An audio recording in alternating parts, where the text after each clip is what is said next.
Hello, welcome to On Wildlife. I'm your host, Alex Ray. On this podcast, we bring the wild to you. We take you on a journey into the life of a different animal every week, and I guarantee you're going to come out of here knowing more about your favorite animal than you did before. This week, we're talking about a group of highly venomous snakes that are known for their signature hoods. With enough venom to kill an adult elephant, a species of this snake is one of the top 10 most venomous snakes in the world. But the fear that people have for these snakes is one of the reasons why their populations are declining. So watch your step while you're walking through the brush, because we're talking about cobras.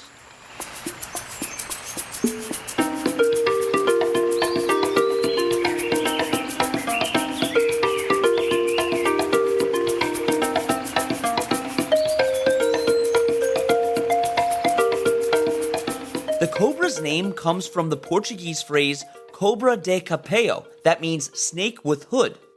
Even snakes that aren't true cobras have been called cobras for so long that the name has stuck.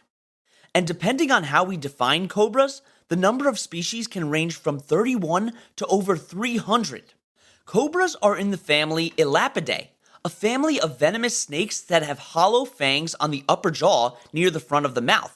And we'll talk more about their really cool fangs later on in the episode.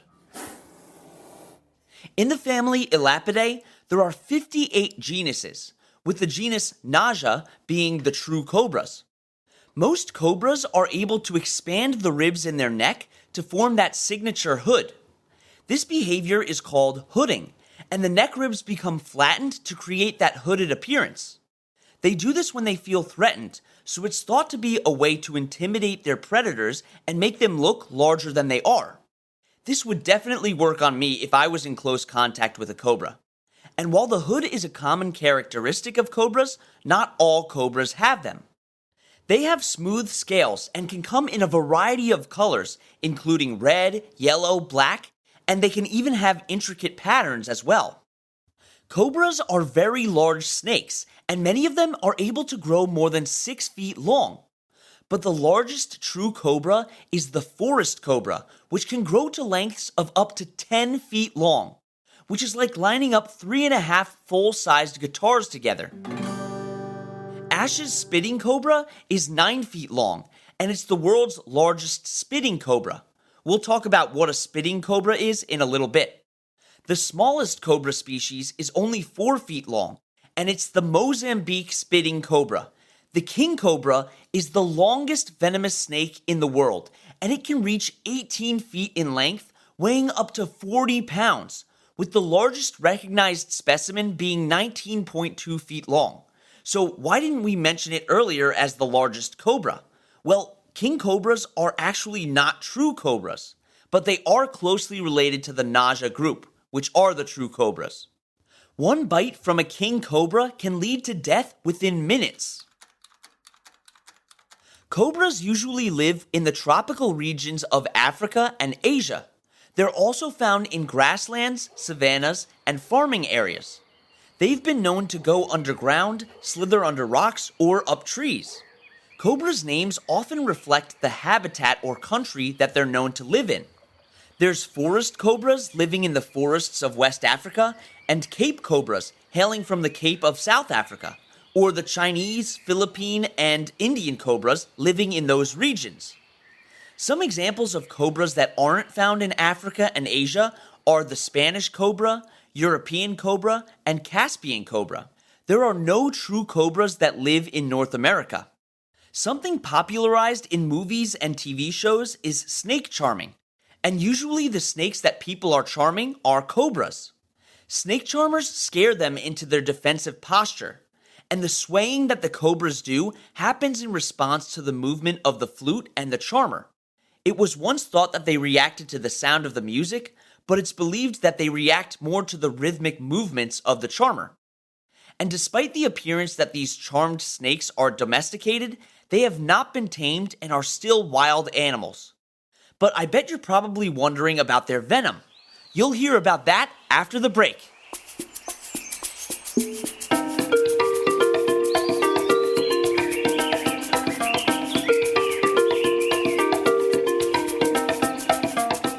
The science word that I want to talk to you about today is phloem.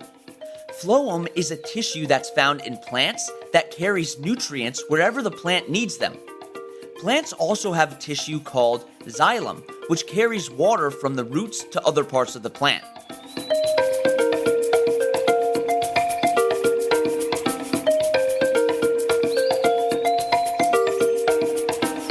Okay, we're back. Cobras are known to be opportunistic hunters, and they'll eat any prey items that go their way. But they're all carnivores. They'll eat birds, small mammals, lizards, eggs, and even other snakes. They like to hunt at dusk and dawn. Some cobras, like the king cobra, are ophiophagous, meaning that their main prey is other types of snakes. When hunting their prey, they silently follow it until it's time to strike. And their most effective method of taking down their prey is using their bite. When they bite their prey, the venom seeps through their hollow fangs and into their victims. The venom produced by cobras isn't the most powerful of all snake venoms, but they make up for this by delivering the venom in large doses, and they're able to bite several times in a single lunge. Their fangs are able to deliver the venom in a dose of about 0.2 ounces. Cobra bites contain neurotoxins.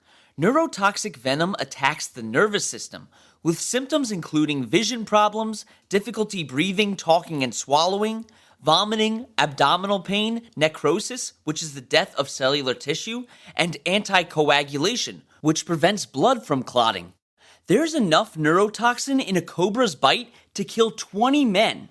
When humans are bitten, they have to be given antivenom, or they'll most likely die. Antivenom is one of the most successful treatments for envenomation. It involves the antibodies made by other animals introduced to the venom. Some species, like Ash's spitting cobra, are able to spray venom by squeezing their venom glands, which shoots it out of their fangs.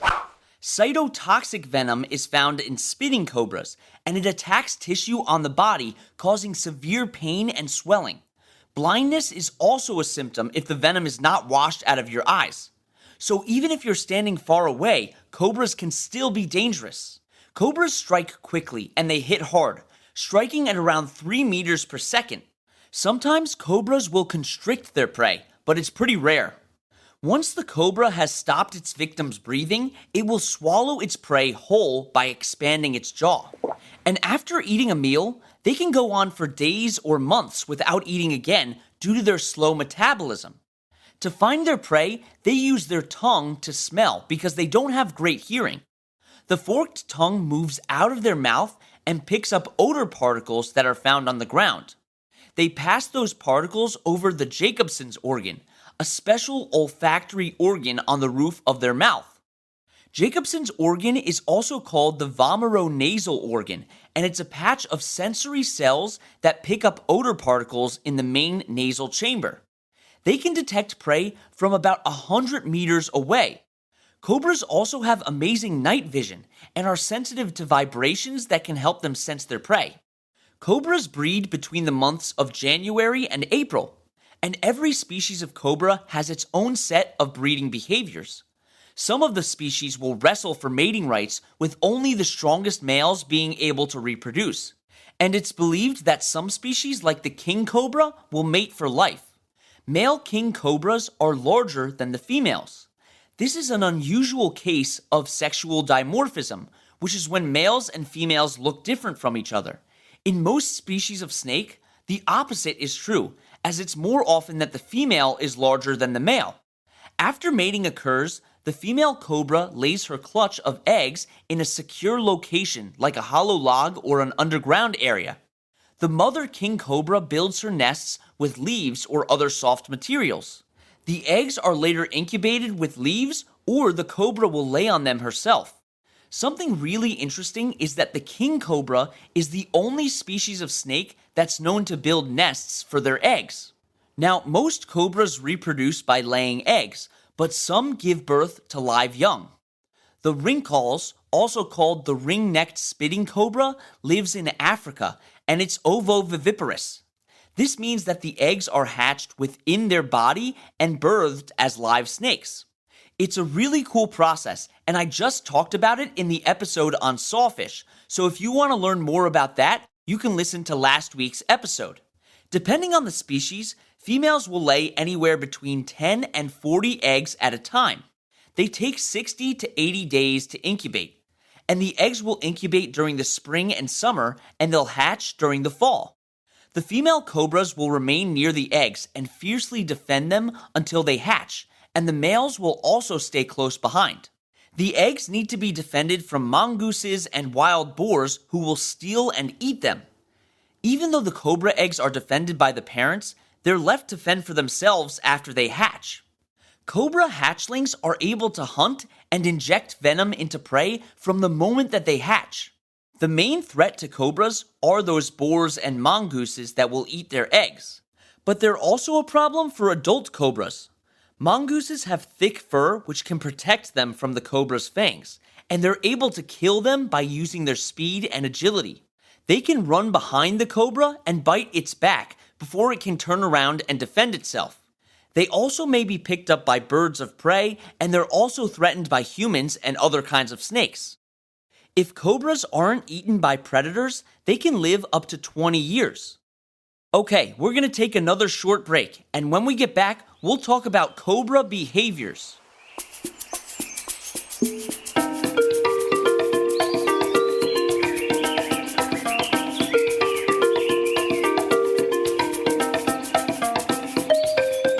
It's trivia time. Let's see if you can answer today's question. What is a snail's shell made out of?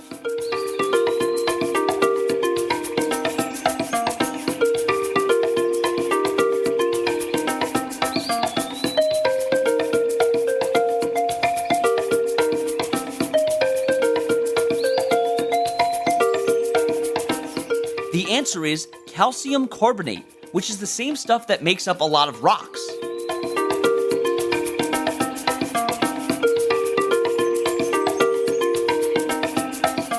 Alright, welcome back.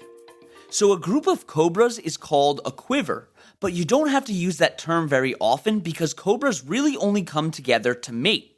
Otherwise, they're solitary animals. Cobras may be active during the night or the day, but they're usually more active during the day. And they have a reputation as an aggressive snake. But while they are dangerous, they aren't as aggressive as their reputation leads people to believe. They usually try to escape from humans or predators unless they feel provoked. And this is pretty much true for all animals. If you don't bother them, then for the most part, they won't bother you. When cobras become alarmed, they'll raise their front end up while showing their fangs and hissing. The longest cobras can raise themselves up to be about as tall as the average human male. It's believed that cobras also use their height to search for food. And while they raise their bodies like this, they can still strike. If you ever find yourself near a cobra, it's important to note their striking distance is a lot further than you may think. Give yourself plenty of room to avoid being bitten. Plus, we already talked about how some of them can spit their venom at you. As I talked about earlier, cobras can bite multiple times during a single strike. Adult cobras have been known to bite their targets and hold on to ensure that their prey has gotten its venom. The hisses of king cobras are much lower than other snakes, and is commonly referred to as a growl instead. Most snakes hiss at a frequency of about 3,000 to 13,000 hertz, but king cobra growls are below 2,500 hertz, and usually hover around the 600 hertz range. This frequency is closer to the frequency of a human voice than that of other snakes. Snakes, like cobras, are very important to the ecosystems that they live in, and they're really helpful when it comes to regulating prey populations. By controlling populations, they can keep environments from being overrun. Some of cobra's favorite meals are rodents, which many of us know like to reproduce extremely quickly. If there are no predators keeping them in check, things can get out of hand in the blink of an eye. In addition to regulating prey populations, they're also a prey item for other predators like birds, mongooses, and snakes. According to the IUCN Red List, of the 337 species of cobras, 2 are listed as critically endangered, 7 are endangered, 16 are vulnerable, and 10 are near threatened, while 258 are considered of least concern. One of the reasons why these snake populations are declining is because of habitat loss. As we cut down their habitats and build farms and cities there, the cobras have to move to areas that are more populated by people. And we know that cobras don't have the most amazing reputation when it comes to people, so they can be killed for simply being in an area where people live. This is why it's so important to fight against deforestation, and also why we need to educate people about snakes. Here are some organizations that you can check out that help cobras: the King Cobra Conservancy, the Center for Snake Conservation, and Save the Snakes. Thank you so much for coming on this adventure with me as we explored the world of cobras. You can find the sources that we used for this podcast and links to organizations that we reference at onwildlife.org. You can also email us with any questions at onwildlife.podcast@gmail.com. And you can follow us on Instagram at on_wildlife or on TikTok at onwildlife. And don't forget to tune in next Wednesday for another awesome episode. And that's On Wildlife.